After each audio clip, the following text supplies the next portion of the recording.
Басқаларға деген ақ ниетіңіз.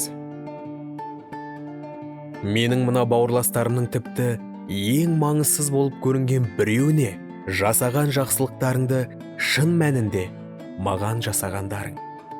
Матай жазған із-хабар 25 тарау 40 аят. Тереза ана былай деген екен: егер сіз мейірімді болсаңыз, адамдар сізді пайда күнен пендесің деп айыптайды. Сонда да мейірімді болыңыз.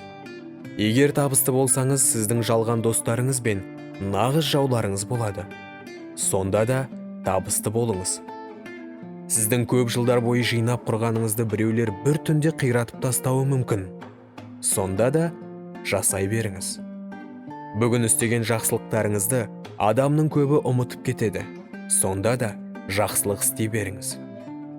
Осы әлемге өздігінен ең жақсыны берсеңіз де, олар бергеніңізге ешқашан қанағаттанбайтын болар. Сонда да ең жақсыны беріңіз. Ақыр соңында мұны саралған кезде оның бәрі тек Құдай мен сіздің араңыздағы жағдай екен. Яғни адамдарды емес, Құдайды риза қылсаңыз болғаны.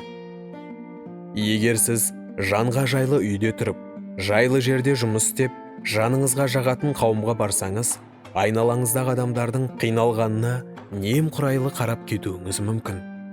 Киелі жазбада осы жайында не айтылғанын көрейік. Ал егер осы дүниелік мал-мүлкі бар біреу басына қиыншылық түскен бауырласына тас жүректік танытса, оның бойында Құдайдың сүйіспеншілігі бар ма? Сөз жүзінде емес, іс жүзінде шынайы сүйіспеншілік білдірейік. 1 Жохан 3 тарау 17-18 аяттар. Айталық, сенуші бауырластарың не еркек, не әйел заты болсын, киер киім мен ішер тамаққа зәру жүр дейік. Ал айналаңдағы біреу оларға: аман сау болыңдар, тоңбай, қарындарың ашпай өмір сүріңдер деп, ал өзі солардың тәндік қажеттіліктерін қамтамасыз етпесе, оның тілегінен не пайда? Ендеше сенім игі әрекет тудырмаса, ол өлі сенім.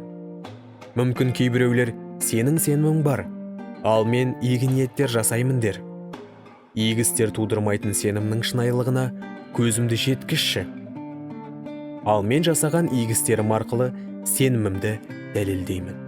Жақыптың хаты 2 тарау 15-18 аяттар.